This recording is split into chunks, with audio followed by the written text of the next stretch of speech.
Okay, so let's get to this story. We're in how many years now in Afghanistan? 18? It's been about 18. Going on 19. The war in Afghanistan is old enough to go to war in Afghanistan. Yeah, that's right. It's in 2 years it'll be old enough to retire. Yep. Think about that. As you know, my old joke. 2 more years, the Afghan war gets a gold watch. I love that joke. Yeah. The problem with jokes is you don't get to tell them twice. People always go, "Oh yeah, I heard that joke." Yeah, I know, but it's still great. So guess what happened the other day? U.S. drone strike kills 30 pine nut farmer workers in Afghanistan. So we just, so our terrorism, which is what drone strikes are, our terrorism just killed 30 pine nut farmers who had finished collecting pine nuts for the day and were sitting around a campfire. And they just decide, hey, let's bomb them. Here's how Al Jazeera reported it.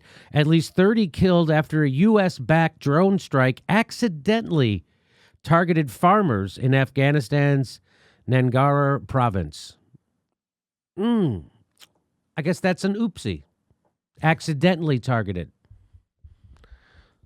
So, and Trump is not getting us out of Afghanistan. In fact, he ramped up. We have 14,000. So again, if you voted for Trump because he said he was going to get us out of Afghanistan, he lied to you. He's lying. He's not getting us out of Afghanistan. He's had 3 years. We're not out.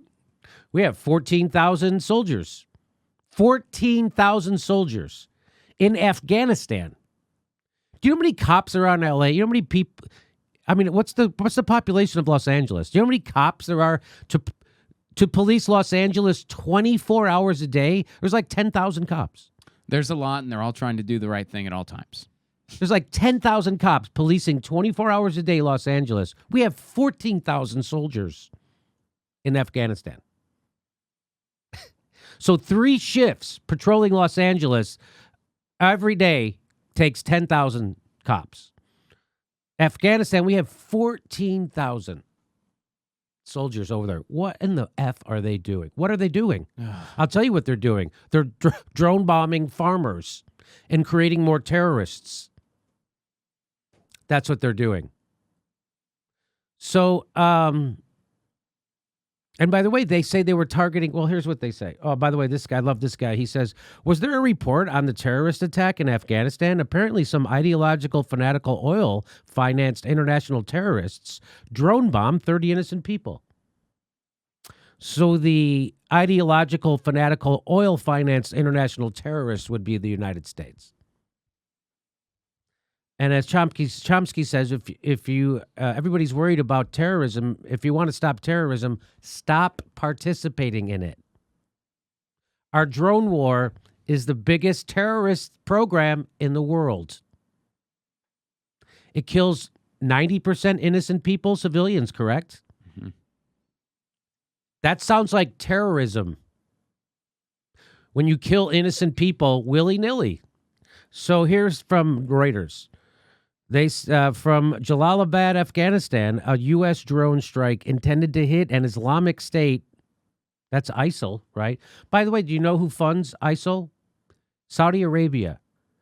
Not individuals, but the government of Saudi Arabia funds ISIL or ISIS. The people we said we were bombing, Saudi Arabia funds them. Guess what Trump just did? Trump just is sending United States soldiers to Saudi Arabia to protect their oil fields. Meanwhile, the terrorists that the government of Saudi Arabia sponsors, we're fighting them in Afghanistan. And I'll give $1 million to the first corporate news person who mentions the petrodollar when they talk about this situation. So see, that's not enough for their yearly salary. They're like, I know. That's too big of a cost benefit. Doesn't add up there. They're like, no, I'll never be able to work in corporate news again, and I'm going to make more than $1 million over my lifetime in corporate news. So no thanks, Jimmy. Yeah, I've got an MSNBC contract. I'm not losing it. Yes, MSNBC contract people.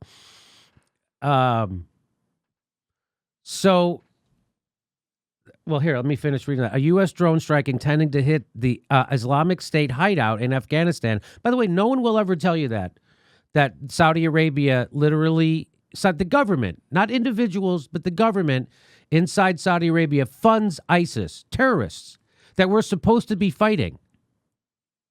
And they're our ally. But no corporate news person will ever say that. And now we're sending our soldiers to Saudi Arabia to defend their oil. Why are we doing that? No one even asks that question. They go, well, they're our ally. Shouldn't we go? Didn't we just sell them $110 billion worth of arms? Why can't they? So, okay. So Afghanistan killed 30 civilians resting after a day's labor in the fields. Imagine if imagine if somebody else did. Imagine if Russia killed 30 farmers in America. Yeah, I mean, imagine if anyone did it. Imagine if ISIS. I mean, just imagine, like, yeah, they would shut down the whole goddamn country. Yeah. If ISIS killed 30 soldiers, or if anybody killed 30 farmers in America, the whole country would be locked down. We'd give up more of our rights. We'd have to get patted down before we went into our own house. And everybody would be like, sure, I got nothing to hide. The attack on Wednesday night also injured 40 people. So it killed 30 and injured 40. How do you accidentally target somebody? Oh, those are the crosshairs. I didn't know. We had just finished collecting pine nuts at mountainous Wazir Tanji in eastern Nangarhar province, 3 Afghan officials told Reuters. Angered by the attack, some residents in Nangarhar province demanded an apology and monetary compensation from the United States government. Such mistakes cannot be justified. American forces must realize they will never win the war by killing innocent civilians.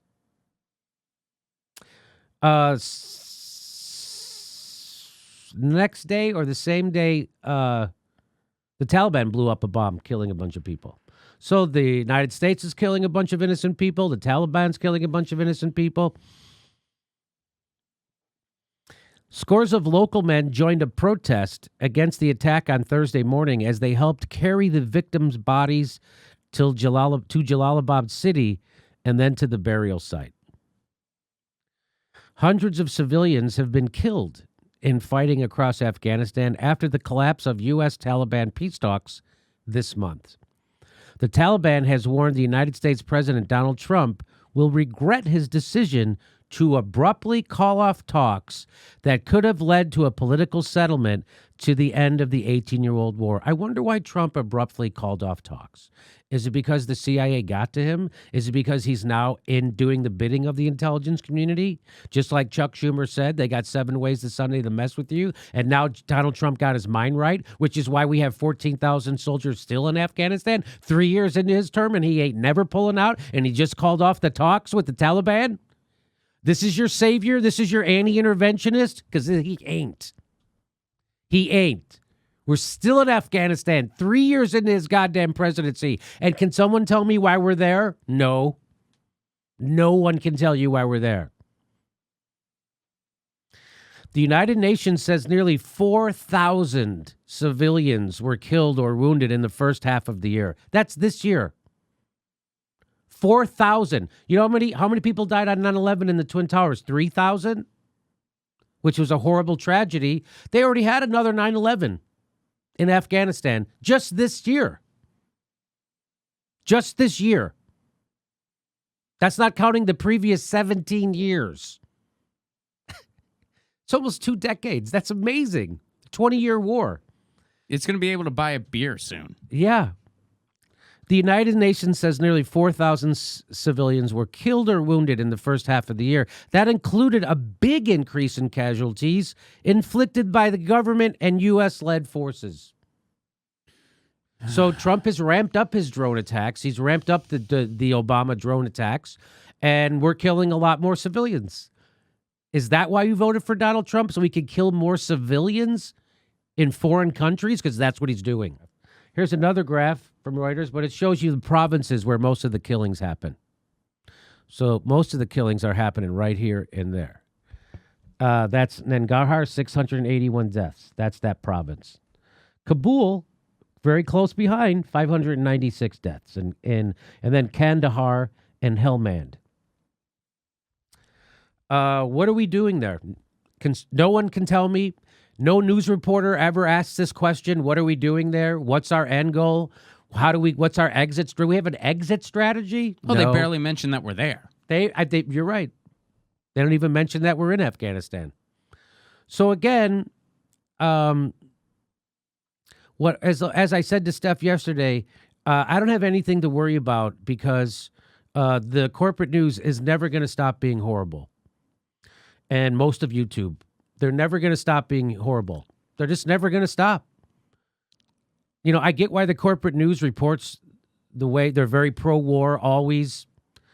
They just repeat talking points from CIA and FBI and the Defense Department and the Pentagon. They just repeat it as if that's credible news. And then, you know, people on then you go on YouTube. People on YouTube have no idea what the fuck's going on in Syria. They have no idea what's happening in Venezuela. They have no idea what was happening in Libya when it was happening. We just bombed Libya again the other day, by the way. Just so you know, we're not done bombing Libya. Trump is bombing Libya again. You happy? You voted for Trump because he was a non-interventionist, and that turns out to be bullshit. He hasn't started a full-blown war yet. He hasn't actually invaded Venezuela. He hasn't actually invaded Iran. He hasn't actually done it yet. And believe me, Saudi Arabia and Israel are goading him into attacking Iran. That's what they want. This latest attack on the oil fields definitely, a lot of people suspect that this was an inside job. People, when you say people, Jimmy, who? Crazy people? Well, I don't know. Colin Powell's chief of staff, Colonel Wilkinson. I heard him say that just yesterday. That this was they had to have some help on the ground to do this Saudi oil. It was so precise and all this. He said they had to have some help on the ground. So anyway, you're right. It ain't stopping. It's bipartisan. It's one-party rule when it comes to foreign policy. Tulsi's against it, which is why they're still smearing her. Still smearing her. She's a Hindu. Hey, Modi's a Hindu. That means she's as guilty for everything Modi did. Is that the dumbest fucking thing you ever heard? Because it is. That's the opposite of smart, intelligent research. That's you pushing partisan bullshit. Everybody who doesn't like Modi is going to try and now smear Tulsi because they don't like Modi. Hey, there's legitimate reasons to not like Modi. There's legitimate reasons to not like Benjamin Netanyahu. Do you smear every Jewish politician because they know Benjamin Netanyahu or they welcome him? Hey, by the way, did you know who was here welcoming welcoming Modi? Can I guess? Yeah, I just gave it away. Hoyer? Steny Hoyer, the number 2 Democrat in the House, was welcoming Modi. Why isn't everybody going crazy about? Oh, that's right, because he doesn't stand up against war. Steny Hoyer's cool with war, so no one gives a shit that he welcomes Modi. Isn't that weird? There were 60 government officials welcoming Modi. I mean, Kamala was among them. Obama had a bromance. Obama had his bromance. Kamala used to welcome him on Twitter. Same thing with Ro Khanna. But Tulsi is a little making too much sense about stopping these wars. So now everybody has to pretend that somehow, because she's Hindu, that things Modi does have a direct connection to her, which is religious bigotry is what that is. So if you're reporting it that way, that's what you're reporting. And congrats. Congrats on your horrible reporting. Okay. Any comment on this story about it? It's just not stopping in Afghanistan. Yeah. Right. I mean, Jimmy, when you talk about that, it's not stopping, and it's too depressing. It's depressing. This is what we should be outraged about. Not that someone who wants to end these wars is Hindu and someone you don't like is also Hindu. That's not what we should be upset about. We should be upset about this. We should be trying to end this because it's bipartisan. Yeah, I mean, you know, cable news, they love to have those like tickers at the bottom of the screen and stuff. And all those things should just be, if they're going to have one, it should just be all the civilian death tolls, all the tolls of what our wars are costing and the casualties and everything it's costing this world and this planet. And then the other thing it should list is all the counties that don't have clean drinking water. Yeah, That's how about it. that? That's what every ticker should list, and that should be the only thing it's allowed to list. Or how about, Ron, someone made the point before, how is it the headline on the New York Times every day isn't 30 million Americans without health care? Right? Yeah. How is that not a fucking headline? 30 million fucking people without health care in America. And we're supposed to, and you want the 100 million people who don't vote to get off their ass and vote for someone who's not going to give them health care? At least Trump was smart enough to promise them health care. He didn't. He took health care away from people. Another dumb reason to vote for Trump. You think he's an interventionist? He's not. You think he's going to bring health care to people? He's going to take it away. At the same time, he never stood up to the pharmaceutical companies like he said he was. This is how the Democrats should be fighting Trump. The problem is they agree with them. They don't want Medicare for all either. They're in bed with the pharmaceutical companies and the health insurance companies and the war machine. That's why they can't oppose Trump on stuff that's meaningful. They have to do bullshit like Russiagate, and now they want to impeach him because Joe Biden's son is corrupt. And it's only Tuesday. That's the headline people should be upset about. This didn't even get reported. Did this even get reported? Has anyone? I can't. It's hard to watch the news. I saw it on the Jimmy Dore show. Oh, okay. Just now. I mean, I'm talking, when I say reported, does it get reported? You go, well, Reuters reported it. Yeah, I know Reuters reported it. Did it get reported on CNN? Did it get reported in the front page of the New York Times? Did Lester Washington Holt? Post? Did Lester Holt talk about it? Rachel Maddow do a half hour on the people that got killed? That's what I mean. That kind of reporting. Reporting so it actually registers with people. So it actually makes a dent in our collective consciousness of what the F we're doing over there. Hey everybody, we're doing a live show every Sunday in October in Hollywood, California at the Sycamore Tavern. Go to jimmydorcomedy.com for a link for tickets and become a patron. We give you hours of bonus material every month. Become a premium member. Go to jimmydorcomedy.com and sign up. Thanks for your support.